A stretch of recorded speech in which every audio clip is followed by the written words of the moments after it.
Hello everyone and welcome for a new build order. Today we're gonna watch a build order with the Byzantines, a very good civilization, and I think it's a pretty interesting one because this is the only one that can counter, I don't know if we can counter, but that is interesting against Pro Scout, and that is not doing the Pro Scout itself. So I mean by that you can face other players that are doing the Pro Scout and you can not do it and still be good in the game. So that's kind of interesting, and I'm really looking forward to show you how you can do that with the Byzantines, a very good civilization. Okay, so we can start with 6 villager on the food, and you can take 2 of those villagers in order to do the cistern and also a house.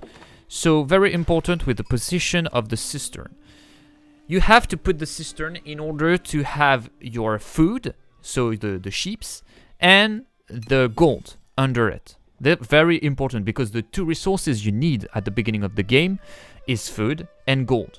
Why? Because you want to go age 2, of course. So you don't want to have wood inside of it, you don't want to have the berries, you don't have to have the stone or anything. Very important, you have to put the gold and the sheeps. This is the minimum you have to put inside of the area of the cistern. But of course, if you can do some wood, if you can do the stone and also the berries, you will do it. So for example here, my cistern is placed in order to have the wood, the stone, the gold, and the sheep. And I could put it better if I put the cistern like right here, because I would have all the wood inside of it and I would still have the sheeps inside. So this is a little stuff for you to understand how you place your cistern. And why do you don't want to have the wood absolutely at the beginning? Because while you're aging up, while you're going H2, you will have a second cistern, and then you can put the second cistern on the wood and on the berries at the same time. Okay? So this is pretty interesting also to notice that, a little tip before starting the build order. So with those 2 villagers you build that, and then you will go directly on the food. So you can use the shift click if you want in order to put them directly on the food. And the first villagers that goes out on the TC will go on the mining camp, will construct a mining camp, and the second one of the TC will go on the gold. So you have 6 villagers on food and 2 on gold. And then the rest of the villagers that goes out of the TC will go directly on the food as until you age up. Okay. Then with your scout, of course, you will use it to see the map, to see the sheeps, take all of them. And yeah, that's pretty much it for the beginning. So we are fast forwarding a little bit because we want to see the H2 coming and see what we can do after that. So here I'm playing against Symbio's Legend, and we are on a training together. We are Kong 2, Kong 3 players on AOE 4. And yeah, I thought this was interesting to try this build order with the Byzantines, because I knew this was a civilization that could hold someone that is pro scouting. And that's what we were trying to test here, and it worked pretty well, I think. So as you're aging up, you will put 4 villagers on the building of the ground winery. You want to do this one because this is the best one of the 2. And what is very interesting with this landmark is that you will have 60% more olive oil. So this is insanely strong because you will have all your berries that will produce that, but also all your farms around it. So, I mean, this is better if you have your berry bushes behind your base, but I mean, this is not something that you can control, of course. This is the map, this is the luck you have. So yeah, if it's forward, I mean, you cannot do anything about that. But one thing you can do about that is put the landmark on 2 tiles from your town center. It will allow you to put farms between your town center and your landmark, and those farms would be very easily defensive. I mean, your opponent cannot attack you on those farms because your villagers can directly go in the TC and be protected and fire arrows. So this will be very difficult for your opponent to do damage to you. So very interesting. Do not put your grand winery at 1 tiles of your town center or 3 tiles. It's very important to understand that in order to have the best base building that you can have. While you're ranging up, you also want to have 4 villagers on food and 2 villagers on the gold. They will stay on the gold, and the rest of your villagers are gonna go on the wood. Okay, so you want to have a lot of wood in order to do your military building. So it will depend of your opponent, of course, but here I want to show you how to counter a pro scout. How to play against a pro scout, because you're not countering it, but you're playing against it. This is a strategy in order to be the best as you can against a pro scout. But you're not avoiding your opponent from taking all the deers of the map, of course. So, because you cannot do it. I mean, this is impossible, because they will have a lot of map control in general, because they will have cavalry and you won't in general. So the first building I'm gonna do is the barracks, because I know my opponent is French, and then there is some cavalry. He will do also some scouts in order to take all the deers of the map, and so the spearmen are the best answer to this, of course. But if you have an opponent as English, for example, you will do a stable in order to counter his archers, for example. So you have to scout your opponent in order to see what exactly he is doing, in order to be the best as possible against him. So as you can see, here you have the repartition of the villagers, so don't hesitate to check that if I don't tell you every time what I do. So here, very important, with your barracks, you want to put it under the cistern area. So this is the yellow one, the square one, and it will provide you 20% of military unit production rate. And if you have more cistern, it will do 40, 60, 80, 100% faster. So this is insane.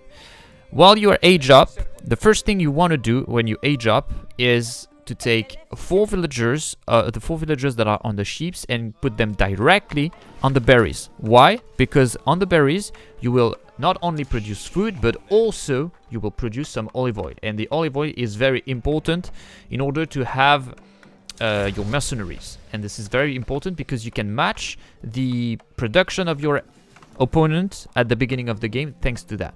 Very important. And when your age up stop is here, you want to do the horticulture also, because the berries is the worst food income. This is the worst food source of the game. But you want to go on it because you have, of course, the olive oil. So if you do the horticulture, you will gather food faster, but also olive oil faster. So this is very, very interesting to have that. While your barracks is over, you want to do a limitane directly. Very interesting to notice also. Here I put a lot of villagers on the wood and a lot of villagers also on the food. But if you do an archery range, for example, to begin with, if your opponent is doing spearmen, for example, you want to start with 6 villagers on the food right now and 10 villagers on wood, because you will have those archers that cost less food and more wood. If you want to go with a stable, I mean, you can stay with this repartition of villagers. This is kind of okay, because the limitane cost a lot of food and a little bit of wood. And this is the same stuff for the light cavalry. Okay. So yeah, put all your villagers on the wood, and you can do as fast as you can also the double broadaxe. This is pretty interesting to have, because you will have to do a lot of wood in order to have a lot of units, of course. The first limitane that you want to have is here, because you want to protect all the berries, and the second one will go directly on the gold in order to protect your gold. So you want to do at least 2 at the beginning of the game, and then you will see exactly what happens with the rest of the limitanes that we will do. I'm doing an outpost here in order to have the vision, to see exactly what my opponent is doing, and if he's attacking me on here, I can protect it easily. And very important with the Byzantines, so I did my second cistern here, as you can see, because I want to boost my food income and also the wood income, so they're very interesting. Don't hesitate to link them, of course, in order to have more bonus, of course. So here I made a mistake with my limitane, because I didn't protect my villagers. So very interesting stuff that happens here. the the the knight charged into my villager, so it did a lot of damage. Here I have something to do. I can do the accretory defense. So here I clicked on it, and well, the knight didn't hit on the right villager, and I of course I moved the camera so you didn't see. I mean, okay, so the two villagers are not dead because of the accretory defense. Because if the knight charge and hit, it will not kill your villagers if you use the accretory defense. So very interesting. If you have made a mistake like me with your limitane and it didn't protect your gold, you can do that in order to do not lose your villager, or at least try to do not lose it. Okay, so pretty interesting one. And also if your opponent is attacking you on your berries, this is the same stuff, and yeah, this is kind of interesting. So here with all my limitanes that are left, so I try to protect here as well, but as I'm protecting, I'm pushing those deers under my TC. So how do you do that? Because sometimes it can be difficult, but I mean, this is not as difficult as playing with the pro scout, dealing with all those scouts that you have on the map, taking all the deers, at the same time putting pressure on your opponent, etc. This is asking a lot of multitasking. Here it's pretty easy to do so, and I think what is interesting with this build order is that it's easier than a pro scout build. And if you are on low leagues, for example, your opponent may be doing some pro scouting, but they will not do it as pros, of course. And the Byzantine build is quite easy, I think, so it will be easier for you to win your games. So what you want to do is to push the deers here. How do you do that? You are not this is not mandatory to be always on your spearmen. What is interesting with that is you just have to push a little bit the deers and stay with your spearmen here in order for the deers to do not return to their initial place. So you push the deers, you stay with your spearmen, and you can, for example, deal with other stuff, and then come back here, and the deers will not have moved because you have spearmen that forbid them to go to their initial place. So that's pretty interesting to notice. And here you want to push the deers, and the more spearmen you have, the better, because you can push them quite easily. And yeah, don't hesitate to stay like here, and you push them under your TC. So as you can see, there were two deer packs. One was here, and the other one was here. So there is always a deer pack that is closer to your base. So of course you want to push the deers that are close to your base, not the ones that are far, because you cannot do that. If your opponent is arriving with some army, you will get destroyed or you will get distracted, and of course you will not push the deers.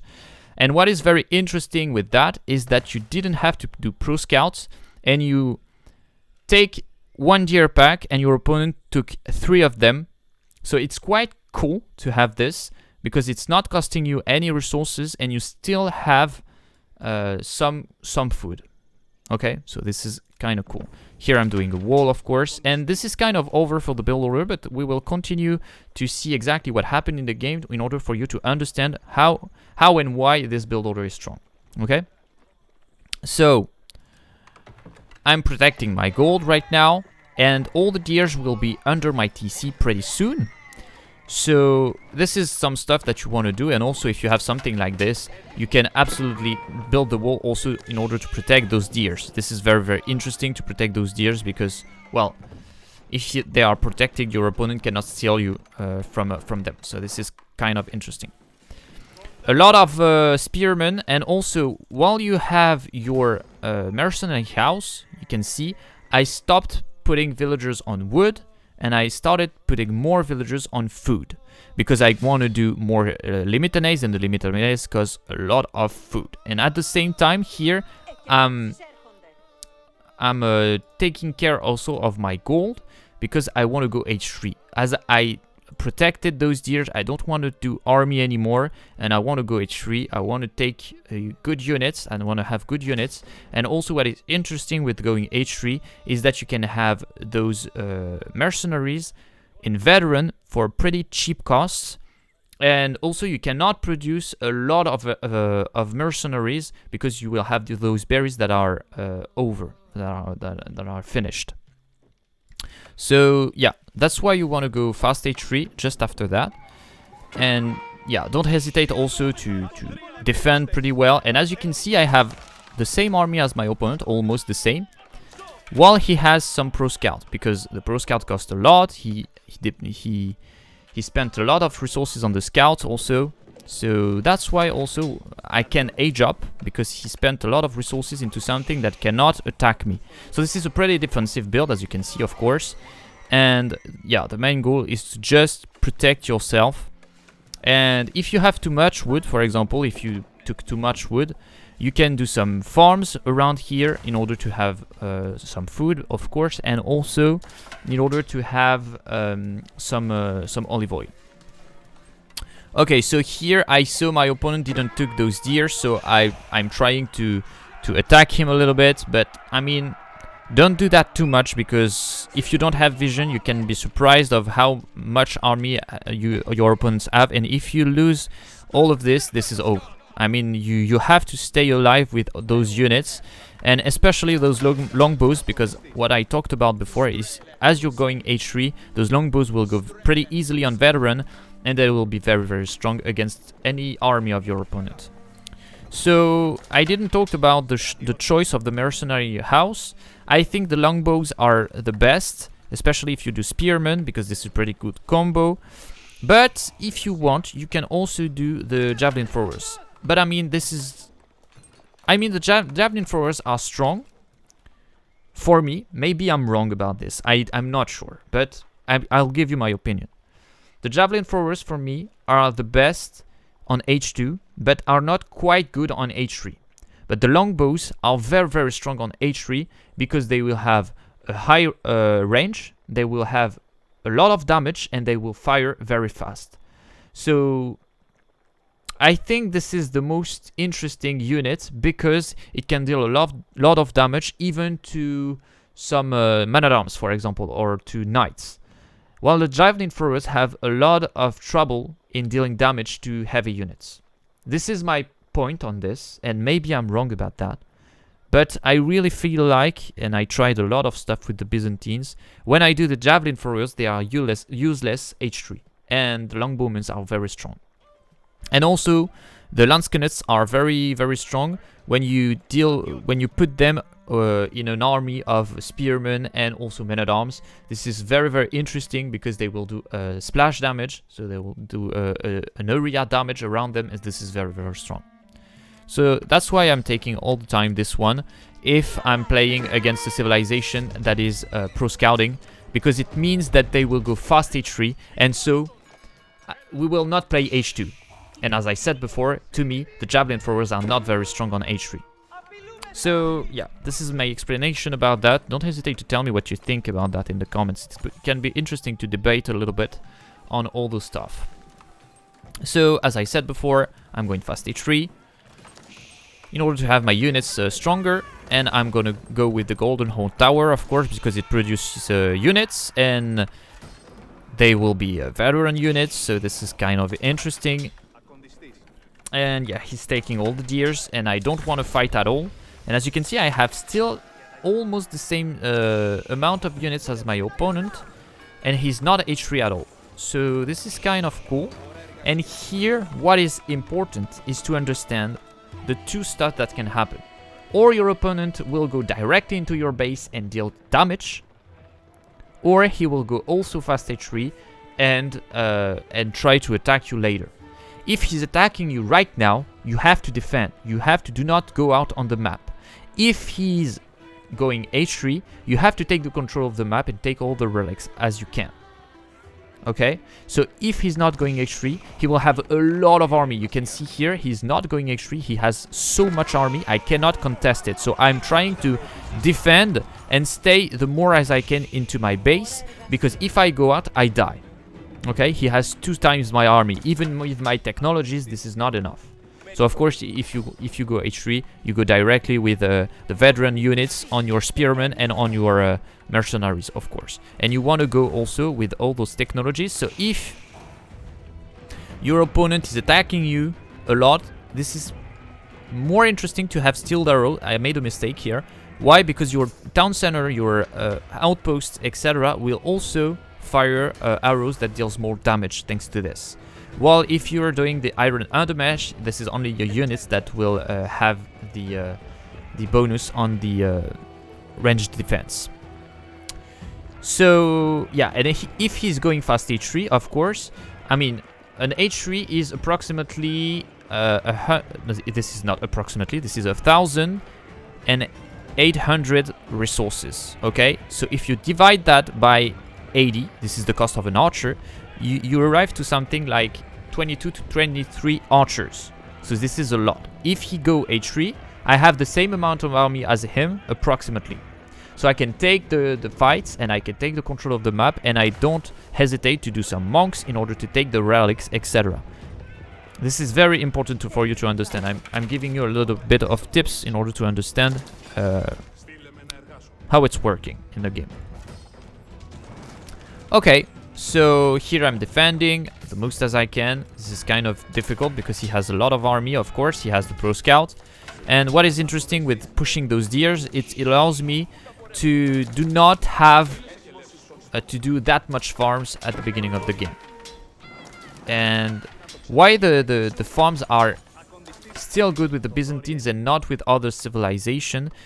I mean, some civilization want to do farms also, as English, for example, but they will not do pro scouts, for example.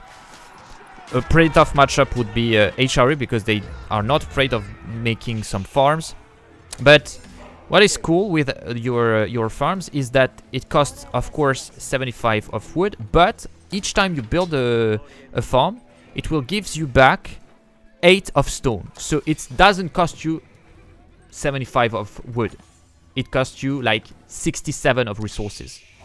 And then your stone that you gathered from this can be used, for example, in defenses as outposts in order to do emplacements. And also another stuff that is pretty good with the farms of the Byzantines is that they provide you some food, but also some olive oil. And more if you are under your grind winery. That's also why it's better if you have your berries in the back, because, well, your farm transition also happens in the back. But yeah, for example, for the French, the farm transition is horrible. So you have to tempo here. You have to wait until your opponent is in his farm transition, and you will see that you will produce so much more than him at this time, and you will have a timing where you can destroy him. That's the main stuff about this build order. This is the most important thing to understand. You will have to wait your timing. You will not have to go out on the map if you can't do that. Okay. So you will have to wait that your opponent is starving. Okay? This is basically the stuff. So here he's attacking me. I have to defend. So I used all my spearmen in order to counter his cavalry, and the rest is here in order to counter his archers. As you can see, he has a lot of archers, but I have some man-at-arms that are taking all the arrows, and I use my archers in order to kill his archers. Okay.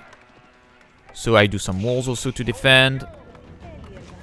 This is a pretty tough situation, of course.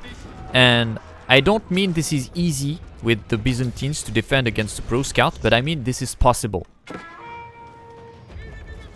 Okay, so here I use my spearmen.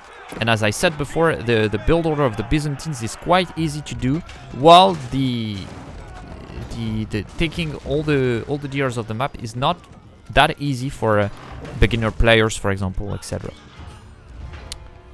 So I do my farm transition here, and I defend as much as I can. I use my villagers in order to do damage for those archers. I have some more damage thanks to the technology here, and all the man-at-arms are taking no damage against those archers. This is quite good.